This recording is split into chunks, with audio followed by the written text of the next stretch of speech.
Slinging seeds,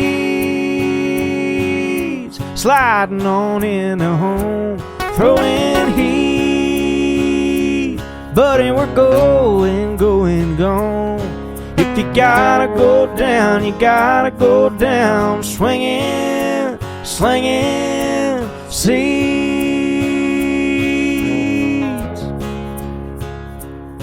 It's America's favorite pastime. Come on, let's have a good time, slinging seeds. Yeah, we're just slinging seeds.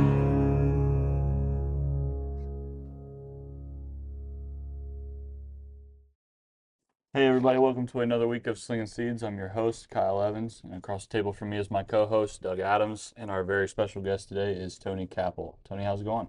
It's a great day. I appreciate the invite. Nice drive up here to Dayton. Get to see a little bit of the world I don't normally see. West side of Cincinnati is a little bit different than up here, but happy to be at your great facility. Well, we really appreciate having you on. Doug, go ahead and give us a little bit of background on Tony, and we'll get started. Yeah, so I've probably known Tony going on almost 20 years now. It's been a long time. USA Baseball, when it comes to the Midwest stuff, he handles all that. Coaches at Oak Hill. Runs Tournament for a Cause, which, in my opinion, does it as good as any tournament organization around.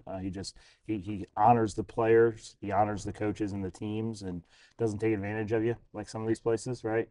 I appreciate that. That's for sure. Yeah, works as hard, and like I said, and obviously I knew him as a coach, and we coached against each other for a while. Yeah. And now he's running tournaments, and so excited that he came on. I appreciate it, man. This is great. It's a great platform. Yeah, absolutely. Thank you. We really appreciate that. I'm actually really excited about the tournaments we have scheduled with you guys this summer. So, just kind of starting out, start a little light. Tell us a little bit about how you came into baseball and where it all started for you. Obviously played as a kid. Loved the opportunity to play the game. Back when I was a kid, I'm almost 55 now. So back when I was young, you only got to play 15, 16 games a year if you were lucky. And now you play 60, 65 games. It's a whole different beast, but that's where I started, is the love for the game. And that just continued to grow as I had a son. I got into coaching, coached with J.B. Yeager on the west side of town.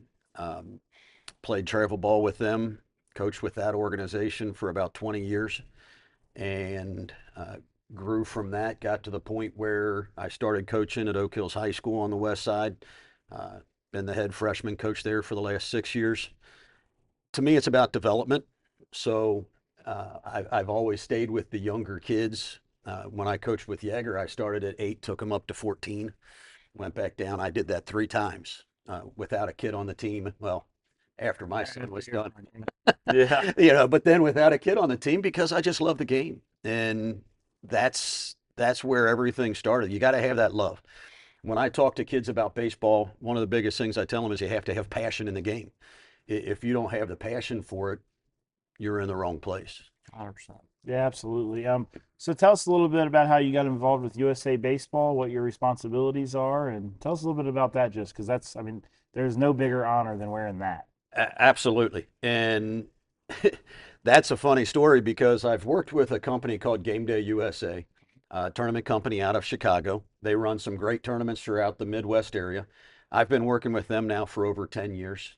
They've done various events, and it started because a couple of my players, probably kids that were on the teams I coached with against you, they made their all-star event. Yeah. The kids asked me, Coach, will you come out and coach us for the all-star event? Okay, I'll coach. So I, went, coached the team, had a great time, and a couple of my players made it to their Disney team. I don't know if you've ever. Yeah, we've got a couple. Ty Hoskins has been on their Disney team. Ben Zink, who's at Wright State now, was on their Disney team. So, yeah, we used to go to that tournament and actually play against the game day teams back when it was at Disney with my Canes team, because it was the best trip of the year. Great trip. Do it during the holidays. But one of those players said, hey, Coach, would you come down to Disney with us? And I'm like, man, I love coaching, but I got a family, I'm married, Yeah. I'm not going down to Disney. Are you kidding me? He says, no, no, my dad said you can ride down with us, you can stay in our room, it won't cost you anything. Yeah, it'll be fun. And I talked to my wife, and thankfully I've got a wife that understands how much I love the game. Mhm. She says, go ahead, have fun with the kids. I got down there, and the guy from Game Day USA, his name was John Bennick. He was a vice president at the time. He says, you want to help? I said, sure, I'll help. I helped coach that day and ended up becoming more and more involved with Game Day. He's like, you need to be one of our coaches down here. So I start coaching with Game Day, going to their special events, and Rich Janner, who owns Game Day USA, is the Midwest Regional Director for the NTIS. And he called me up one day and he says, Tony, we need some coaches for our Midwest NTIS with USA Baseball. And I think you would be great for our younger ages to help with our 11U and 12U teams. Would you be interested? It didn't take me 2 seconds. Oh no, that's every coach. I think it's fair to say that's to put that on once. It would be every coach's dream, I would assume. I mean, I know. I can say for myself, yes, absolutely. Yeah, It's definitely that's always doable. that would always be a dream, right? I 100%. don't even look at that as a goal because I don't feel like it's attainable. But Right. it's such a I told my wife, I said, I'm going to do this. I ask her everything. Mhm. I didn't ask that. I said, I'm going to do this. This is something that I, have always wanted to be a part Oh, of. for sure. And That's pride in your country. oh, It's everything. and that's what Rich says every time we get together. If you love your country and you love baseball, then there's no better thing. Yeah. So she said, absolutely, go for it. I didn't even know they were going to pay me to coach. I didn't even Yeah. care. Yeah. I You was like, volunteer for that one. boom, let's Yeah. go. We're on the road. And so, yeah, I've been doing that now for 6 years. I guess my title would be lead scout for Ohio, Kentucky, Indiana for the Midwest region. Mhm. And I think Brandon told you a couple of weeks ago when he Yeah. was here how they break the Yep. country into 6 different regions. We've got 12 states. Ohio used to be part of the Northeast. And when I went down to coach the first time, I'm looking and I'm like, where are the Ohio kids? So I went over to the Northeast director and I says, hey, how's the Ohio kids doing? He says, oh, we don't get very many Ohio kids. I said, really? I said, there's a lot of talent in Ohio. You're missing the boat. He goes, we've really never seen much. I said, well, where do you have your tryouts in Ohio? And the only place they had a tryout wasn't even in Ohio. It was like a northeast portion, like by um, Pennsylvania. Mhm. Oh, They had it in Pennsylvania, so the Ohio kids could come over there. And I'm like, that's a 4-hour drive from Cincinnati. You ain't going to get Cincinnati, Dayton, Columbus kids. So I talked to Rich, and he went to that Northeast director, and he says, hey, I've got a coach that's in that state. Can we get Ohio as part of our region? And he got them to give us Ohio, and it has taken off. We've got a lot of Ohio kids on the Midwest team now, and it's also helped us get more Kentucky kids. So, it's been a big help for the program, but especially to our Ohio kids. Cincinnati, Dayton, Columbus. We do a tryout up in Toledo, um, and we get kids like Reggie Watson. Yeah. Yeah. I'm sure you guys have heard of Yeah, him. for sure. He actually went down for 2 years, and super excited for Reggie. He got invited to the 15U National Training Program tryout later this year in July. Um, First kid that I know personally who made it that far. So I have had, not to move things a little bit, but I've had a couple of kids from my teams in the Midwest that actually went on and played in the 12U International World Series. That's incredible. wow. So last year, had a kid named Miles Lockridge playing on our 12U team, which excited to say, I think Brandon might have mentioned we won the gold medal Yeah. last year down there. And that kid, as soon as we were done playing, Brian Madsen came over, the 12U national coach. He talked to him, and that year, just last year, boom, he went with him over to Taiwan to play in the 12U That's World incredible. Series. Didn't even hesitate. It was this kid was a stud. He was good. Yeah, it's a lot of fun. Like you Yeah. said, it's just that opportunity. You have a great time with it, and I enjoy it. Yeah, can you tell us a little bit about, I mean, it sounds as if you get to see a lot of talent throughout the area. Tell us a little bit about, the differences that you've seen in throughout your career in baseball and how that's grown, and now, you go from coaching your son to where you're at now. Tell us a little bit about that talent. Boy, has it changed. Um, the development is huge. What we offer kids nowadays to help them get better. Blast motion sensors on the end of their bat so you can measure their swing. The Rapsodos, where you can get the numbers and everything, the measurables really help us to figure out what a kid needs and the development that they need, right? Absolutely. And when my son played and I was coaching him, it was all just what you saw. You really had to make, you didn't even have video to make adjustments and changes. Now you can video a kid swing, help sit him down and show him, hey, this is where you're missing, this is what you need. And you've got the ability to really adapt and make those adjustments on the fly. Mhm. And that's been, to me, over the 20 plus years of coaching, the biggest adjustment that's helped us is when we get these kids coming into the USA baseball program, we're able to analyze and break down their swings, break down their fielding, and I'm sure you see it with the training up here, Yeah. instant results. 100%. Yeah, it's great. Absolutely.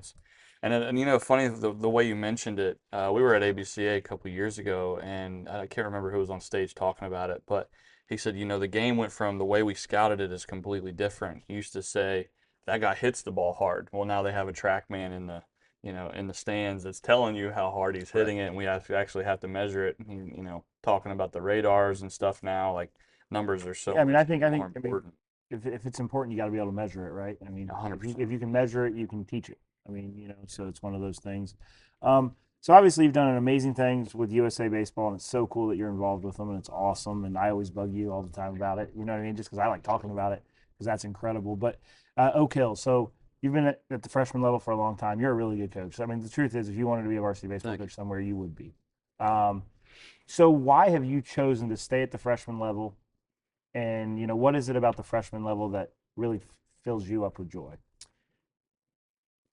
The kids, um, you know, it's scary coming into a program, right? Your first year of high school, especially a school as big as Oak Hills, you have 700 kids in your freshman class.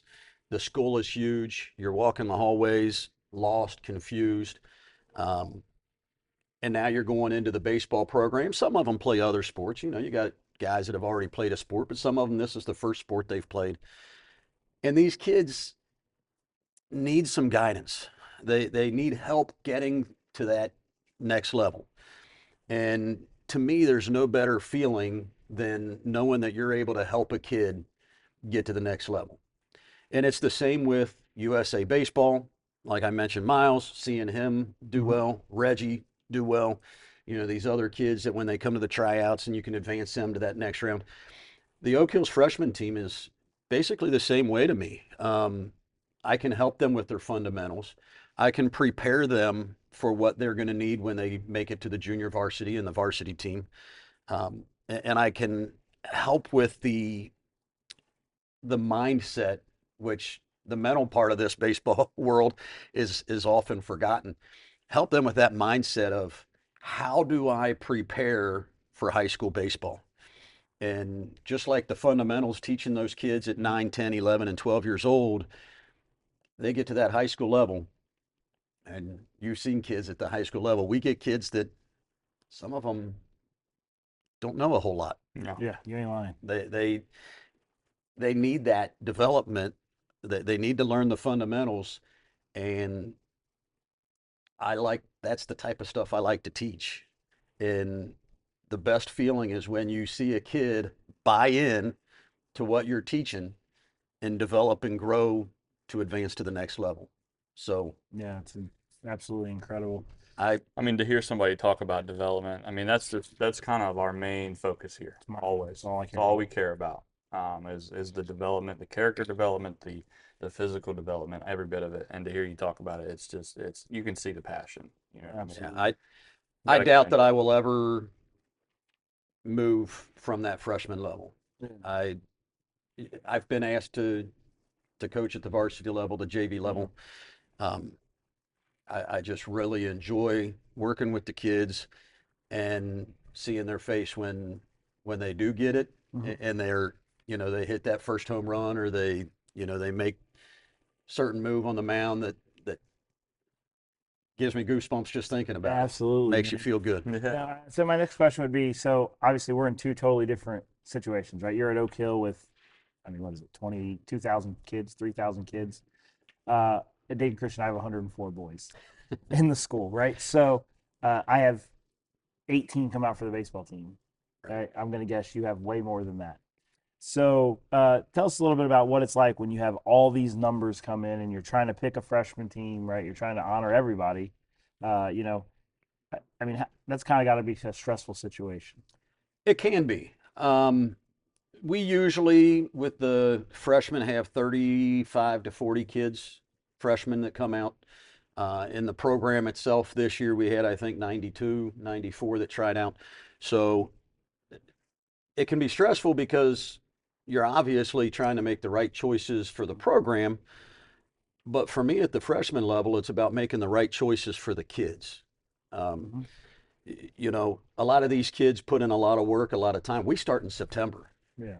With freshmen, you can start training and doing whatever you want in September. There's no six, Yeah. that six Yeah. on one ratio Yeah. that There's you no 6-1 because they haven't been a because they haven't played they you. haven't been a high school player yet. No. So we're able to really sit down and work with these kids for months and you get to know the kids. And that's the hardest part for me. I'm an emotional guy. Yeah. I play with emotion, I coach with emotion, and I hate telling a kid that he's not going to make the team. So for me, it's important to make sure that the ones that we don't keep find somewhere to play if they want to keep playing.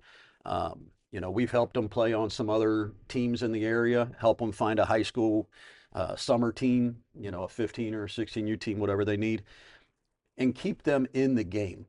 Because I'm sure both of you guys have seen a kid that gets cut their freshman year, comes back and makes the team either their sophomore or junior season, and ends up going and playing college baseball. Yep. Oh yeah. I mean, I'm definitely in your line of work. You've been in it long enough.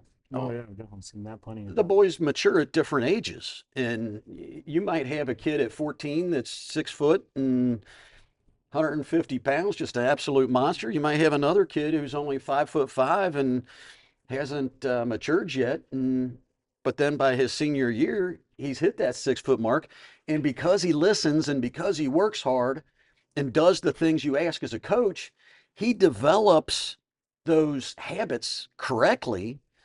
And he just didn't have the power Yeah. at that freshman level. But now when he's a senior and he's 6 foot, 170 and ripped, now that kid can be an impact, right? Yeah, for sure. Yeah. 100%. 100%. So you have to make sure that even those guys, I tell them, don't ever let a coach or a parent tell you you can't. There's only one person who decides when you're finished with baseball or when you're finished with anything, to be honest, and that's yourself. Mm-hmm. If you can put the time and the energy and you want to be a part of it, keep going. Yeah. Don't let me tell you no. Yeah, absolutely. You're absolutely right. So, you've been in this game a long time with USA Baseball. You've coached high school level. You've coached summer ball. With the way the game is changing, with the way the recruiting's changing, with all this stuff, what advice would you give to that freshman kid on what he needs to do to be successful long term? Oh, a couple of things really. First, you have to be open to suggestions. We've all seen that kid who has tons of talent at that freshman level, but just thinks that he knows everything and he doesn't need to work. And by his junior or senior year, he's fizzled out and he doesn't go much further. You have to be open to listening. And, coaches have some great ideas, but if you don't implement them, you're not going to continue to move forward. So that's number one. As a freshman, you've got to listen. You've got to be able to adjust and put in that work. The other thing is make sure that practice doesn't stop with the team or on the field. You either have to come to a great facility like this to put in some extra work or do it at home. Put a tee and a bow net in your garage and take 100 swings a day. Work at your craft. It's As a coach, I'm constantly watching videos. I'm going to conventions. I'm watching clinics. I'm constantly trying to learn. Yeah. And if you ever get to the point where you feel like you know everything, your growth is done. Yeah, you're not going to be Yeah, successful. they stop working on the highway at that point. You're going, And I see too many kids fail because of that. So, those would be the biggest things, is just make sure that you're open to listening and make sure that you put in as much work as you can, not as much as you need. We all don't, no one thinks we need more, Yeah. right. but we can all get better. Absolutely. So the next thing I want to talk about is tournaments for a cause. So first, before we get into actually how you run the day-to-day operations and the tournaments and all that stuff, tell us a little bit about the reason for tournaments for a cause and what you guys have been able to do for the community through these tournaments. So this is my pride, right? My pride and joy. 2020, COVID came, and it was one of those years where I just decided, you know what? I've been with Southwest Ohio League for a long time. I'm a coordinator there, as you know, been there for 15 years. I'm tired of teams calling me up and saying that this tournament did this to me, this tournament did this to me. We can't find a tournament this weekend, or the many other things that we all hear or see on social media about tournaments. And one of the things that I've done, you may not even know this, my original business, the thing I did for a living, was raise money for charity. I've did that for 32 years. I raised money for the Vietnam veterans, the Shriners, and American Council of the Blind. 32 years. So helping other people has always been a part of my life. And when I sat down and I thought, how can I make tournaments better? How can I help these teams in the greater Cincinnati area with baseball tournaments? The first thing that came to my mind was, I can help two things at once. I can help some charities here locally and help the teams. And the first one that I got started with was the All-American Classic. You guys have played in that many times. We have. It's Memorial Day weekend, and I had a kid, Sam Widener, who played on my Jagger teams, that same team with Aiden McBride and, Yeah, it was a good those team. guys. We had some battles. Sam was diabetic. And, I thought, what better way to start this off than to help one of the organizations that helps one of the kids on my team? So Memorial Day, with the All-American Classic, we donated to the JDRF, Juvenile Diabetes Research Foundation. That's how it all got started, with that tournament. And then we added a couple of more tournaments. 2020, I think I had 3 or 4 tournaments. That was really the first year that I started Tournaments for a Cause.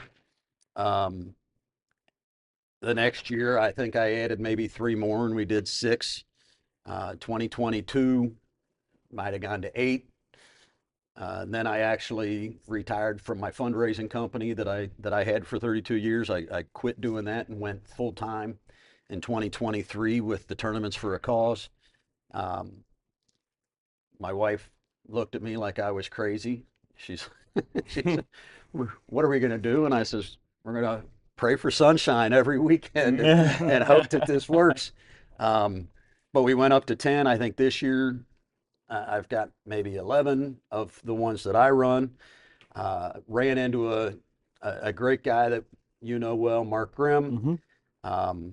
Mark was part of Nations tournaments in this area, and he wanted to uh, come on board. And Mark and I are very similar in our beliefs in the way that we treat people and the way that we do things. And to us, it is team first, um, players second, parents third, tournament director somewhere way down the line. There you go. If it rains, I'm out on the field. I'm raking. I'm putting down diamond dry. I'm first one there, last one to leave.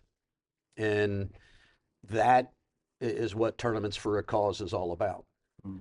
We grew because of word of mouth, because of guys like you that have played in the events and spread the word to the other teams about what we do and how we do it.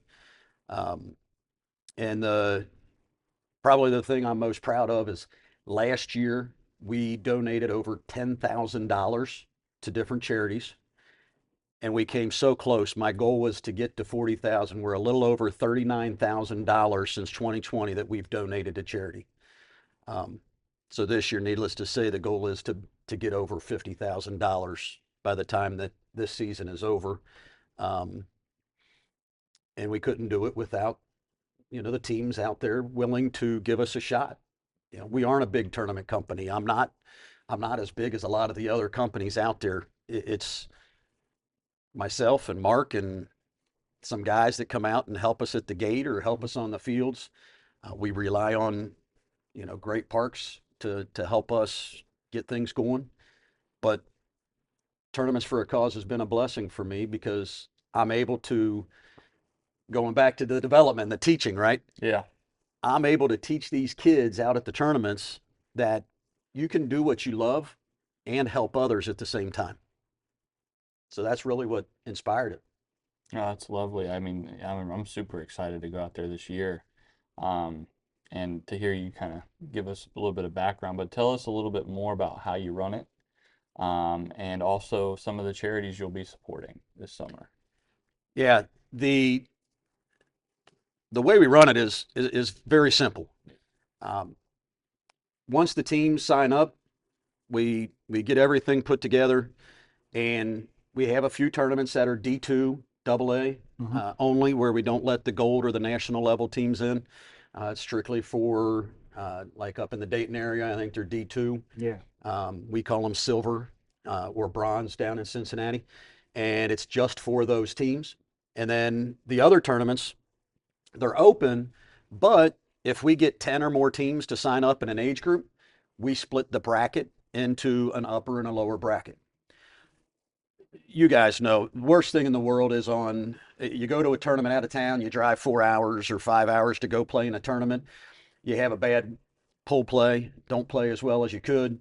And the reward you get for that is having to play the number one seed, the first game of bracket play. Or even worse, a consolation game in the afternoon. At 6 o'clock, At right? 6 o'clock, because they don't want you to pay, because they don't want to pay umpire. They know you're going to leave, and Yep. they get to save their umpire money. Yep. So You ain't lying. that is, Tournament world. unfortunately, it's the way it goes. So with the 25 years of coaching that I have, I took all that knowledge, all the times I was mad about how we got treated as a team when we were in a tournament, and I took all the things that I really liked when I was in a tournament and put those into how we are going to run our tournaments, right? So there is no consolation games. Everybody makes it to bracket play, and you sometimes you hear this, oh, everybody gets a ring. No, everybody has a shot at it, Yeah. but not everybody's getting a ring. It's not that type of tournament. We have an upper and a lower. The reason we do that is you might have 10 teams in the tournament, and 5 of them are at a gold and a national level, and 4 or 5 of them are at a silver or below level. And is it really fair for them to have to go and compete against those top level teams when it comes time for bracket play? Right. Isn't it more about the development and giving the kids an opportunity to play? So we break it into that, and that way your games are competitive on Sunday. Yeah. It's not going and facing that one seed and leaving with an 0-3 record and not having kids that are wanting to come back. Yeah, allowing 30 runs on the weekend or something like that. They say that there's learning there. I don't But see it. me neither. Yeah. So that's what our goal is. Our goal is intended to help the teams develop, give the teams the opportunity to move guys around, Yeah, I mean, play different I remember positions. last year we were in a tournament down, I think it's where Little Fenway is, with my 12U. Yeah. Yep, And TCY. we played a really good game. Jack pitched, and he came and saw Jack and started talking about possible trying out for USA or whatever. And then the second game, we were up 5-0. We gave up 5, so we ended up like the 6th seed. So we ended up, but instead of hey, you're out, right? We had a bracket we played in with I think 8 teams. Maybe we did borderline 8-9, whatever it was, because we were 1-0-1. Yeah. And so we ended up getting a bracket on Sunday where we still got to play 3 games, even though we quote unquote didn't make the gold bracket. Right. And so our guys got to play. And you're still playing for some nice rings. Yeah. One of the cool things that I did this year, and I brought my little rings with me just because to me this is what the kids are all about. But we have some rings that I take pride in because the kids come out to the table when you're set up on Saturday and Sunday, and this is the ring that started it all. That's our ribbon ring, right? Yeah. It's got the ribbon on it and it's got all the bling, but feel that thing. That's Yeah. like a lug nut on a semi truck, right? I mean, Yeah. There's that guy. you're gonna know that Nice little look that at you that. won that ring, and Yeah. so to me that was the purpose, is Yeah. make the kids happy, right? Mhm.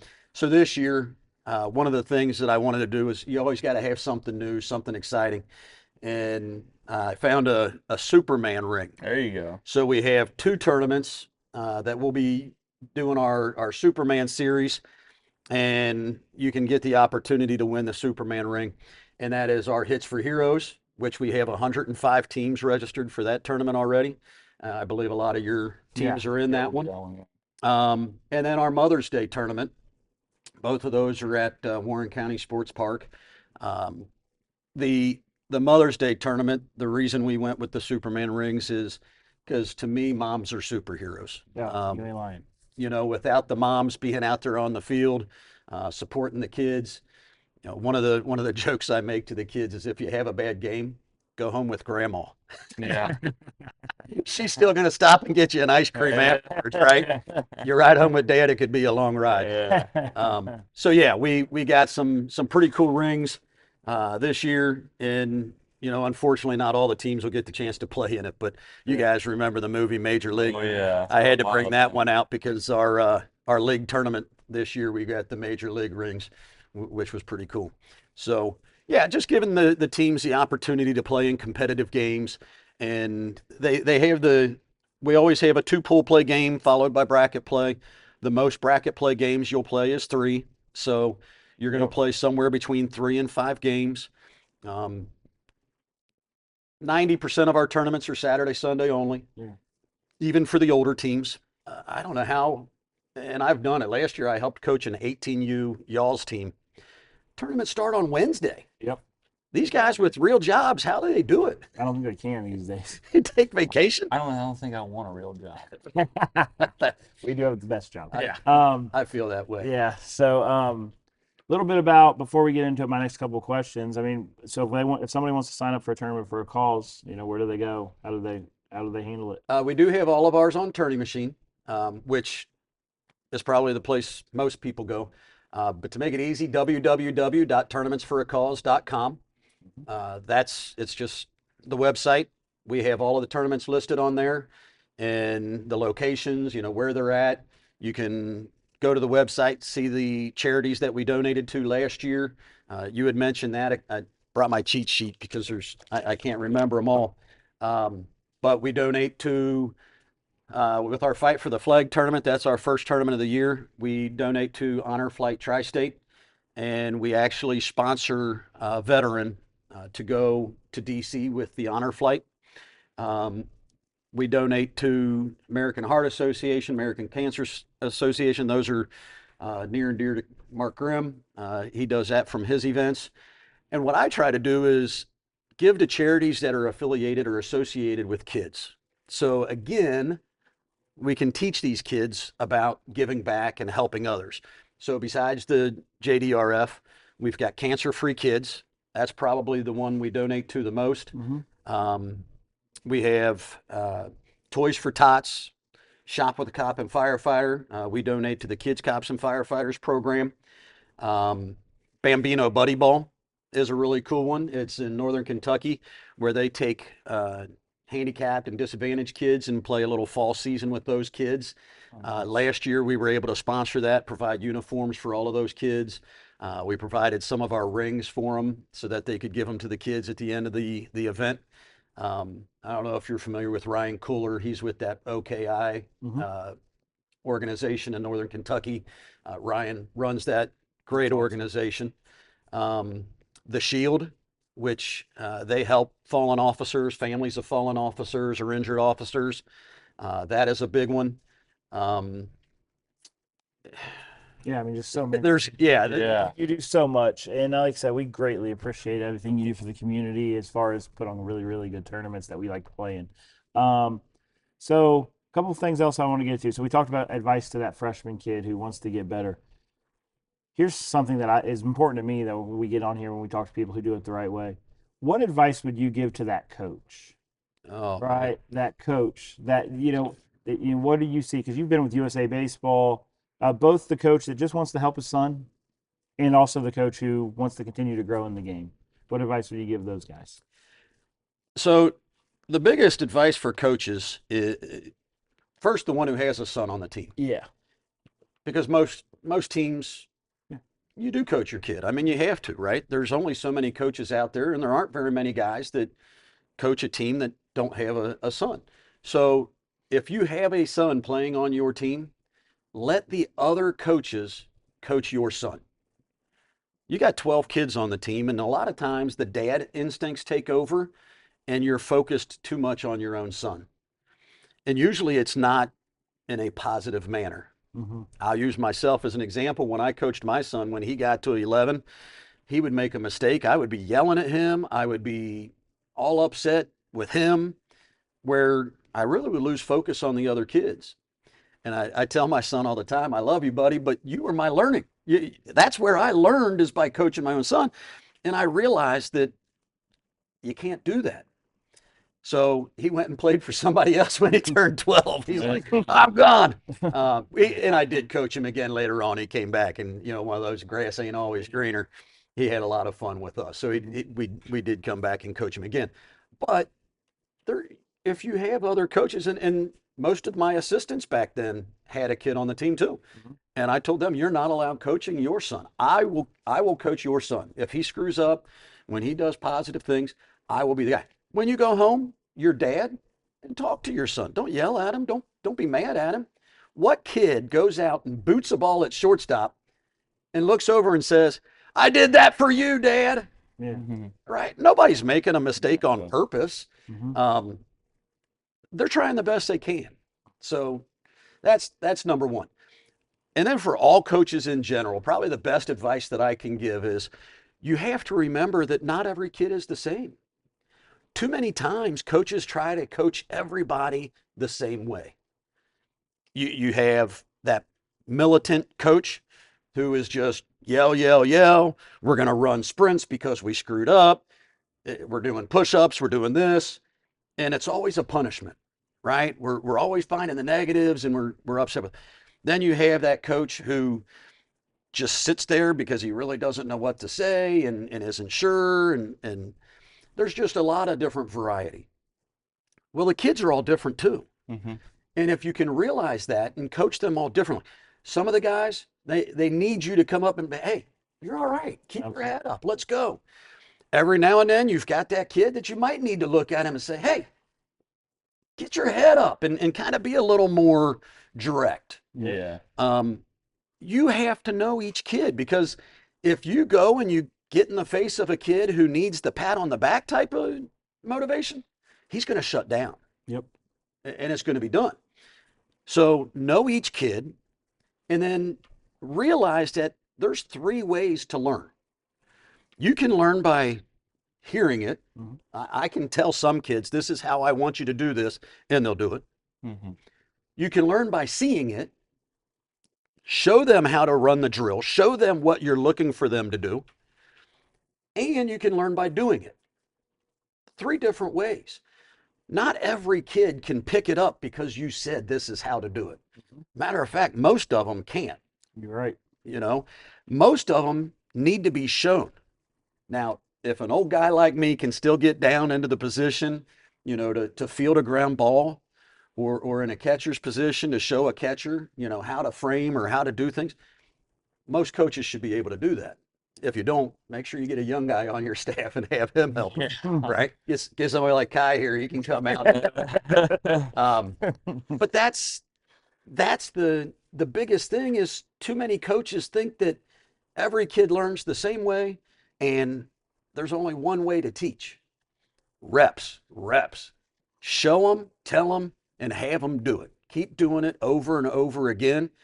We do base running almost every practice. We do 2-man drills almost every practice. That's where the development and the fundamentals come in. Mm-hmm. So that's the biggest thing. Yeah. Don't coach your own son. You know, he can be on your team, but have the other coaches coach him. Mm-hmm. You focus on the whole and make sure that you realize every kid learns differently. And don't be afraid to, this might sound a little corny. Don't be afraid to tell a kid that you love him. Don't be afraid to tell a kid that you feel like he's part of your family. Yeah. No, I think that we both. You don't have to worry about that around here. Yeah. That's That's just who we are, for sure. I mean, it's why players. Some guys will look at you funny. They you do know? all the time. And other You coaches. just say he loves that kid. You Other know? coaches do for sure. Oh, On the other side, you'll say that, and they'll say it back, and the other coach is like, "Okay, these guys over here are weird." And and then you go whoop them, and it makes you feel better, right? yeah, it does. But to me though, that relationship that you build with these kids, there has to be trust. Yes. If your players don't trust you as a coach, are they going to play hard for you? No, players don't care how much you know until they know how much you care. When I go down and coach with USA Baseball, I get to see these kids at their round 1 tryout. If they advance to round 2, which is in Rantoul in June, I'll get to see them again in round 2. And then I don't see them for a couple of months until August when I coach them down at the USA Training Complex in Cary. Mhm. Up until this year, we're actually implementing a practice on Wednesday. But up until this year, we didn't even get a practice. We met the kids. We went and did some metrics and some numbers and testing and stuff with USA Baseball because they want those. Oh, for They want sure. all those numbers. 100%. And then we went and played games. So the only time I got with them was like 45 minutes in a cage. That was what I knew about these kids. Yeah. And I got to get their trust that fast. I got to get them to believe in me that fast. Yeah. So you have to be willing to open yourself up and to let them know that they're family now. And I'm happy to say that most of these kids, they come back and I get phone calls or messages on Facebook, emails. I give them all my cell phone number. They all can reach out to me anytime. Once they've played for me, whether it's with USA Baseball, whether it's with Oak Hills or with a travel team in the summer, or one of these game day all-star events, you know, if I coach a kid, they've got my number and they can reach out to me anytime. They're family. Yeah, that's outstanding. I think that's really lovely to hear that coming from other people because it's really what we value here the most is our relationship with our players. Always first. Every time we have somebody on, we always end with the same question. And that question is, if there's one thing you could do to improve the game that we all love, what would you add or take away from the game? So I'm gonna start with travel ball or tournament baseball because that's what I'm most involved with my tournaments. And the biggest improvement I think we could make would be for figuring out a way to keep parents from yelling at umpires and realizing that umpires make mistakes. Umpires aren't perfect. There's part of the game of baseball is error. You know, there's times where calls are wrong, and that's That's just part of the game. It's gotten to the point where, unfortunately, we're losing umpires because of parents. Sometimes coaches, some coaches can get out of hand, but for the most part, it's parents. And as a guy who is about development and fundamentals and the kids, it hurts me to see videos. The first thing that people want to post is a video of somebody yelling and screaming at an umpire, or somebody fighting on a baseball field, or, coaches going at it. We have too much negativity in our world. I don't even watch the news anymore. The negativity is terrible. Sports is what helped me when I was younger to grow and I think become the person that I am today. Most of my friends were part of the sports teams that I played on. Even when I was getting older and could still play softball, I'd play softball and hung out with a lot of the guys from that. And, today with running the tournaments, a lot of my friends are the coaches that play in my tournaments, and the kids' parents that I meet through coaching at Oak Hills. So a lot of friendships are built through the game of baseball. Oh yeah. And we have to quit the negativity with, yelling at the umpires or yelling at coaches. It isn't just the umpire. I see parents yelling at the coaches. You know what? If you're not happy with a tournament, don't play in the tournament anymore. Yeah. But I see teams that go back to the same tournaments even after complaining about them. If you're not happy with a team or a coach, don't go back and play for that team next year. Finish the season because you made a commitment, unless it's so bad that you can't. There are exceptions, but don't go back. And eventually, those tournaments that aren't run well will go away, or the teams or organizations that have the coaches that don't do it for the right reasons will go away. But we have to find the positives, and we have to be more positive with our kids. We are role models for the kids. You won't ever see me being negative on the baseball field at my tournaments and as I'm coaching with USA Baseball. It's all about building their confidence. It's all about being positive. It's all about, helping these kids, raise them up, raise the kids up. And so that would be the biggest thing. If I could, and I know that's an impossible ask, would be, as parents, as coaches, sit back and enjoy the game. Enjoy the fact that your kids are involved in something that is positive and is helping sculpt and mold them as fine young men. Because that is what is going to help them have a better future. I agree with you. Absolutely. I mean, it's just you as a spectator, especially, right? Your only job is to enjoy it. You don't have to be a part of the chaos. Of course, there's already chaos, but all you're doing is adding fuel to the fire, I guess. You know what I mean? It looks like that's about all the time we have. Tony, I just wanted to thank you again for coming on. Doug and I heavily enjoyed this conversation. It was great. If you guys want to see more stuff like this, make sure you follow us on YouTube, Spotify, and Apple, and to never miss a notification on our social media accounts. We're on Instagram, Facebook, and Twitter. All right, boys. Thank you, guys. It's America's favorite pastime. Come on, let's have a good time. Slinging seeds. Yeah, we're just slinging seeds.